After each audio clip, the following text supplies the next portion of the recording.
Hello, everybody. Hello. Welcome. Rachel, what are we doing? Starseeds today. I know you guys are like, what is that? Because that's exactly what Miranda's reaction was. The first time I mentioned it, she was like, wait, what are you talking about? No, you're being really nice. I was not like that. I was like, no, you're nuts, and we're not doing this. That is what I was. That was what I was like. Pretty much. But I knew I had to tell you because I was like, oh my gosh, this is profound. She's going to understand. I had just watched a bunch of Aaron Doughty and I was just like mind blown. Like, oh my gosh, we're all aliens. And I was like, Miranda has to know. Like, she has to. Was not on the alien bandwagon at the beginning. Vampires, yes. I know. Yes, I realize. Okay. I get it. Oh, you believe in werewolves, but you don't believe in aliens. Yes. Okay. Unicorns. Well, unicorns are fluffy and cute. How do you not believe in that?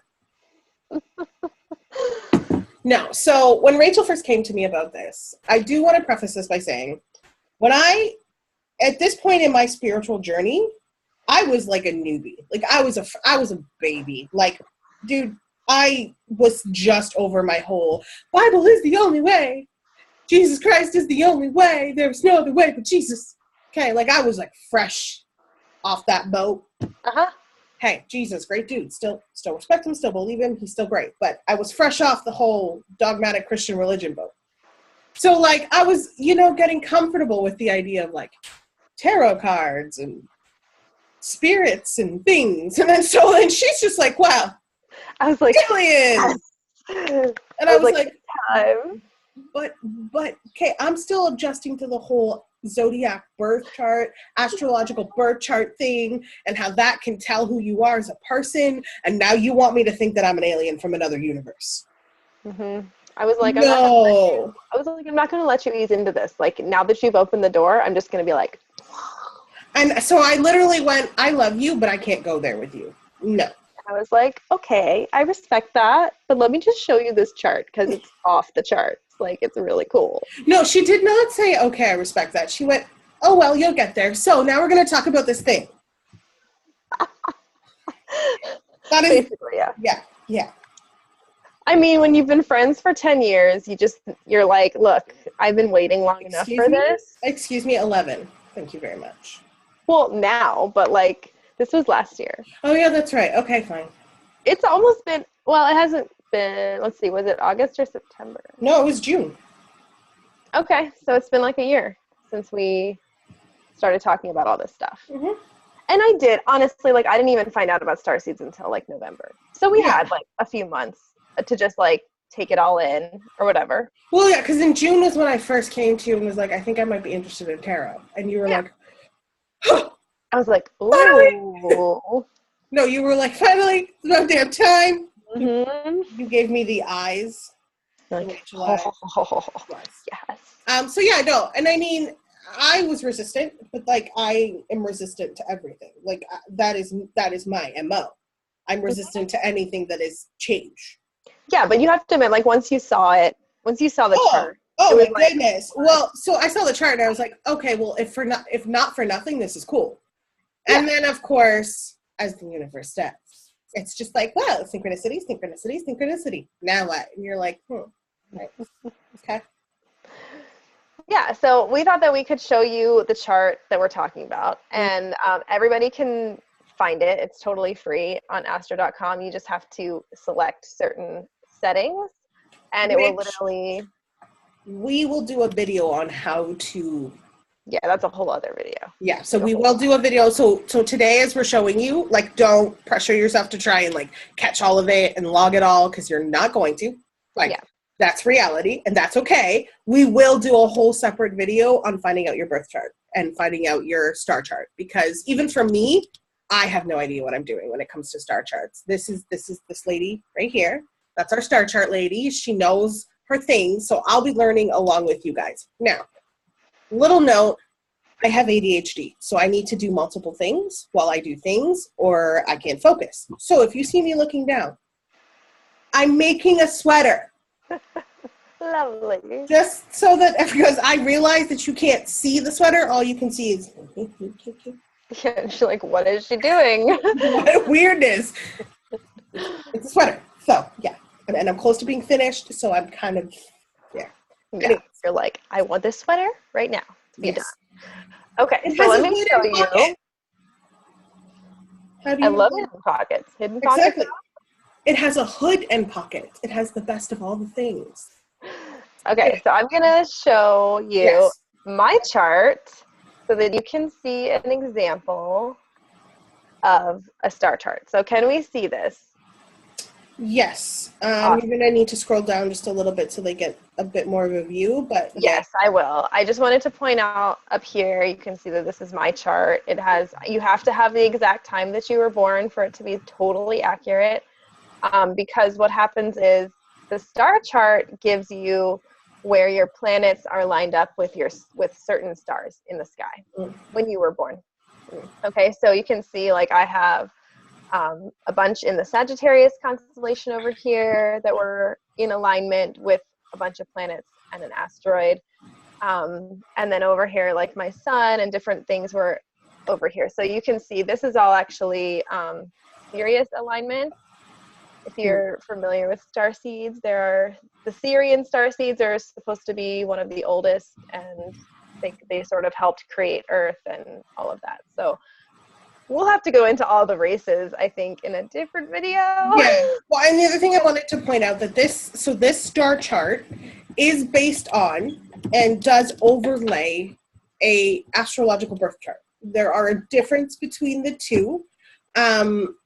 If you really, really, truly want to get in depth on what these star connections mean, all of these things, we can do videos on all of that for you. We'd be happy to. But you do need to have a reference for both your regular birth chart and then it with the starseed overlay for it to fully make sense. Yes, and it's kind of exact. Like actually, if you look here, it'll tell you the degree that each planet is in a certain sign, and that is how you know what your actual starseed connections are. But I just love the visual of being able to see the stars and like understand, okay, this is the cluster or the constellation that was in alignment with something when I was born, you know? Absolutely, and I totally agree with that. And I am also just pointing this out for people who might be familiar with astrological birth charts and are looking at this going, wait, isn't that, okay, but, what? Yeah. It's like not quite the same thing. Not quite the same thing, but similar for sure.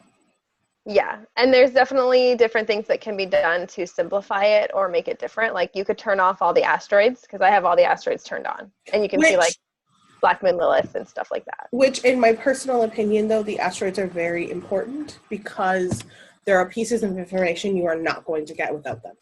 Absolutely. That actually are quite key to what you're doing as your spiritual path. Yeah.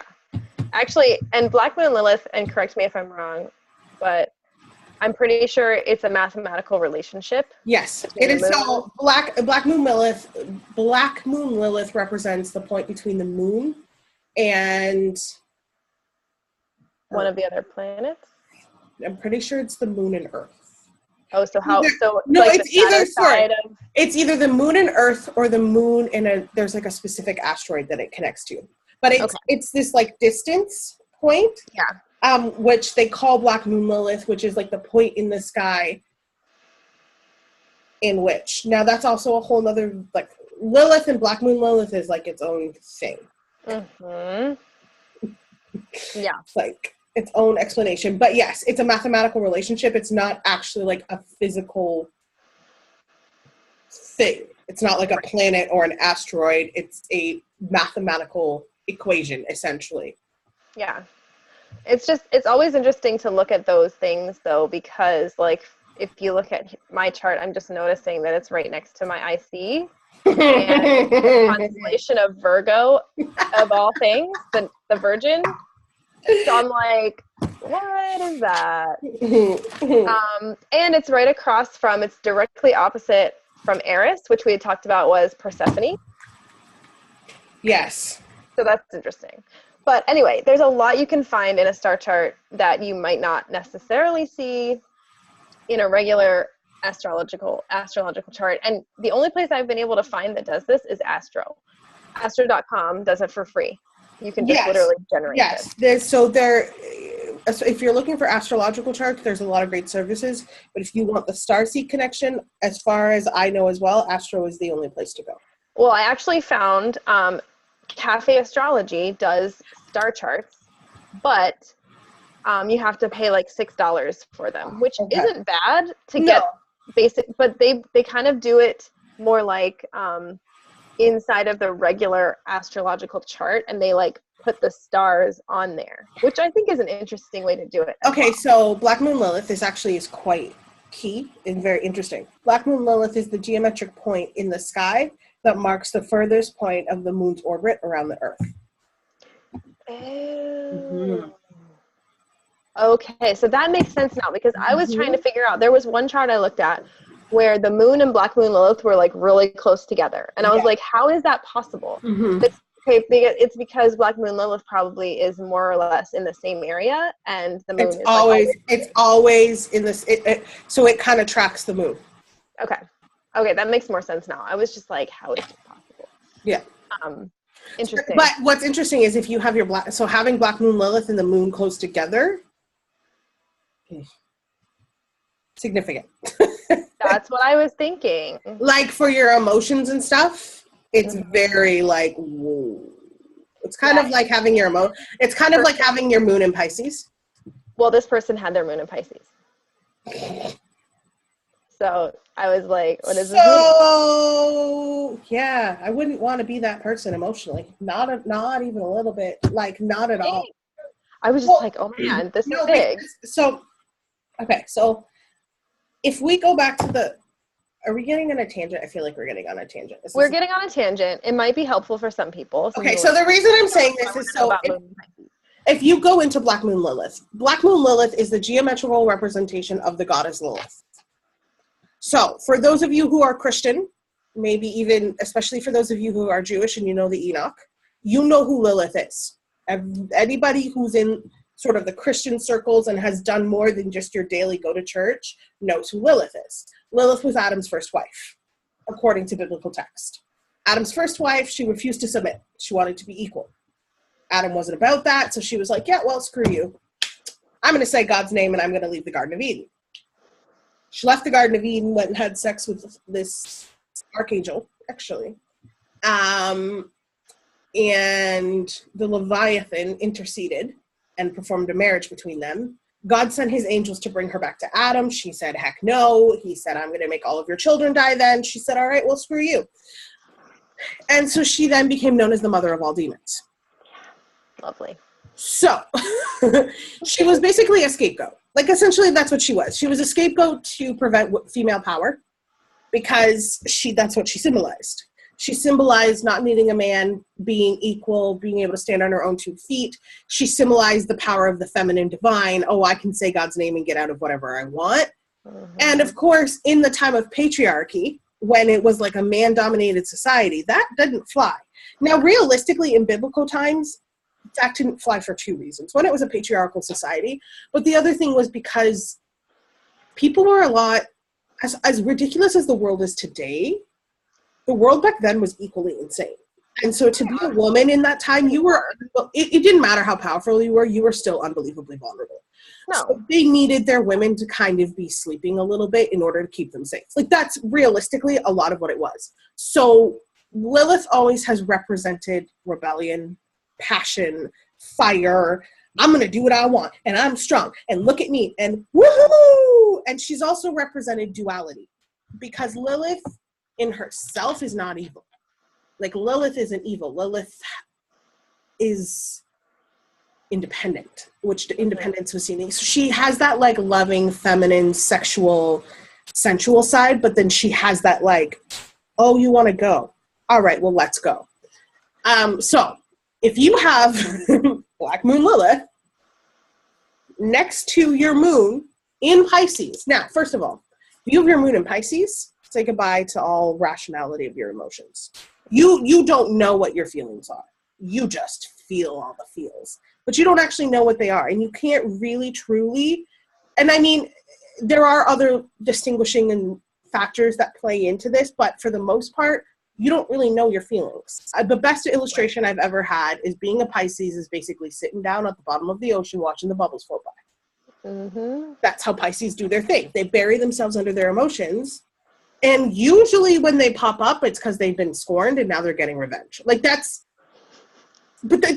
how it works. So yeah, you take your moon in Pisces, which is your emotional center. So you have like no idea.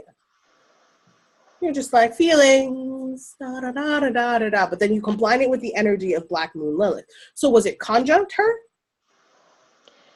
It was not. I mean, it depends on how big the orb is technically. Like, you know, some astrologers will say it has to be within 2 degrees, depending on the orb. And I don't know.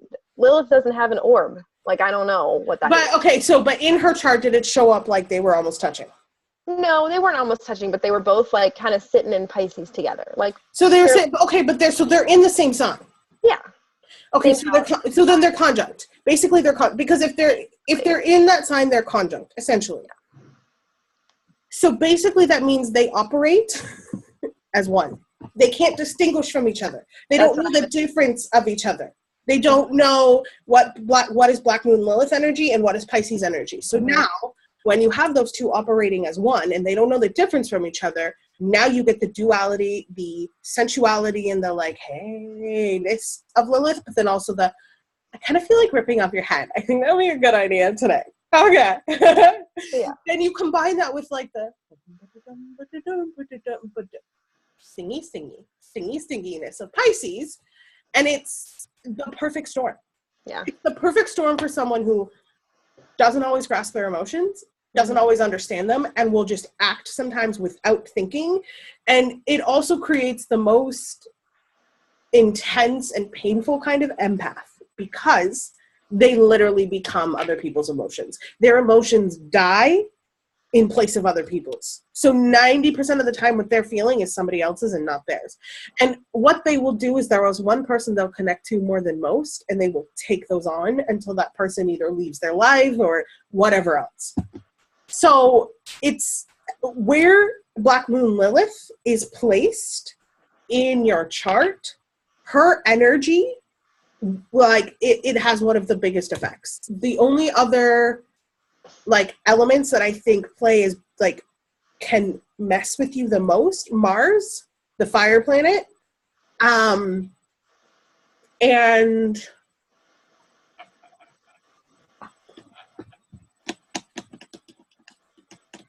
Saturn. Mm-hmm. Saturn is your lessons. That's your lesson planet. So wherever your Saturn is, if you haven't learned your lesson when Saturn returns, yeah, that's a big one. Good luck. So I would say those are the 3 biggest sort of like points in the chart that can like, and if your moon is opposite, it's where it's supposed to be. So your moon is naturally supposed to sit in Cancer. Yeah. If your moon, it's home in Cancer. It sits in Cancer so the moon's home is Taurus. It is in Cancer, sorry. Yeah. So, if your moon is sitting somewhere other than Cancer, just be prepared for some emotional dysregularities. Bottom line. And it doesn't, like, so for example, Pluto's home is Scorpio, but if Pluto's not in Scorpio, it doesn't have the same sort of dramatic effect. Yeah, but Pluto is further away and it's more generational. No, but my point is, the moon is one of the few planetary signs that if it's not in its home, good luck. Like, but that's because of how close the moon is to Earth. It has a huge effect. Whereas Pluto, because it takes so long for it to travel through any sign, it literally applies to whole generations of people. So it has an effect. Like there's a reason why people are millennials, and you know a millennial because they have certain characteristics. But like, oh Lord. The millennials. No, but like and I understand what you're saying. But there are other planets that are closer to us that them not being in their house doesn't have the same effect. And the reason that I say this is because your moon represents your emotional center. That is why it makes such a thing, because when it's like your sun, your sun sign and your sun and your moon, that's you know? Yeah. Well, your sun, your moon, and your rising. Right. Those are the, so if you know the keys of those, if you know the ins and outs of those 3 areas of your birth chart, you can get a really good picture about yourself. Mm-hmm. Like a really good picture, not a complete picture, but a good picture. Those are the kind of 3 key points. Yeah. Okay, we're going off onto an astrology tangent. I feel like we need to make a different video about this. Yes. So starseeds. Yes. We haven't really actually said what they are, though. Do you want to do the honors? Sure. So the idea behind starseeds is that we are all essentially genetic hybrids of alien races in a literal sense. So a lot of times people think, oh, you know, spiritual beings, and they're just sort of this ethereal thing out there, and like maybe angels. I used to believe that all aliens were angels. Like I kind of just put them in this category. Like, okay, there's aliens, but they're just angels. So like, okay. No, there's actually like thousands. Well, as far as I know, there's like 1,500 races that have somehow been in contact with Earth at some point over the past however many millions of years. And they've all been involved in our evolution as a planet. So they've come in at different times to give us the genetic code to become humans, right? So like Lemuria, Atlantis, all of that was influenced by the alien races. And then if you think back to like Egypt and a lot of their strange looking gods, or even like the Roman gods, or even further back, the 13 Dark Men of Orion. Yeah, and like Zarathustra, and all of these things are actually influences from extraterrestrials. Ooh, the truth is out there. So like people out there who are into sci-fi and like love Star Trek and love Star Wars, you love it for a reason. Because it's actually more real than you think. Like it's actually on a certain level in dimensional reality. Well, and I think the other important part about this is we all have had starseed lives. So while we're here on Earth, we're hybrids. But there were points in time where at some point, some of us have had more starseed lives than others, but at some point, each one of us was actually one of those races physically. Like characteristics, abilities, everything. Yeah, and there's different schools of thought. Like some people think that we have a parallel existence on a different dimension. Like right now, you're existing in your starship or another planet, and you're not aware of it. Maybe you go there in your sleep or whatever. But like, there's a sort of belief that we're existing in multiple dimensions at the same time because we are multidimensional beings. Yes, and there's also Teal Swan actually does a really good video called The Akashic Records, in which she talks about the Akashic Records and how to access them. And I think she has the best description of our experience, at least from my opinion. And it's that if you imagine everything is happening all at the same time. Yeah. In layers. Just stacked, right? And so, for example, when she's talking about the Akashic Records, she's like, well, if you get to level 9 of the library, then what it is level 7 becomes a single point.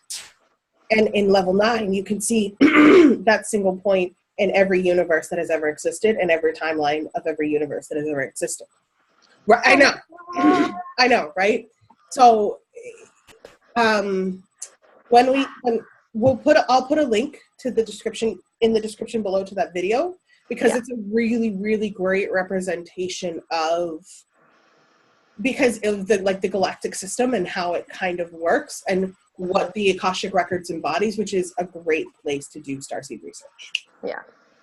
Yes. So that's the thing, is like all these past lives are in our memories somewhere. We just need to access them.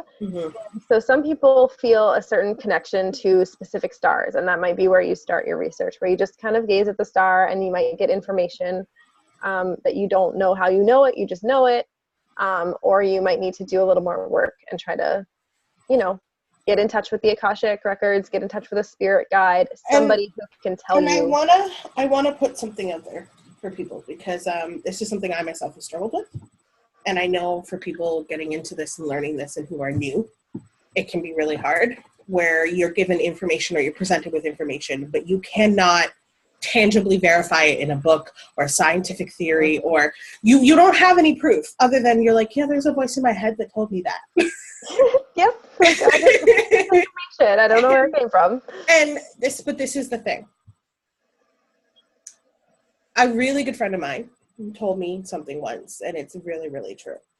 When you're given information, whether you channel it or you hear it in your head, if people resonate with the information you're providing, then there's truth to it. Mm-hmm. Because BS information brings a BS response. Mm-hmm. So as you're joining us on this journey of starseeds, do your best to have an open mind and don't be critical of yourself so much. If you're having a moment, you're like, how do I know all this? There's no way I could, like, I must be, just accept it and be like, okay, write it down.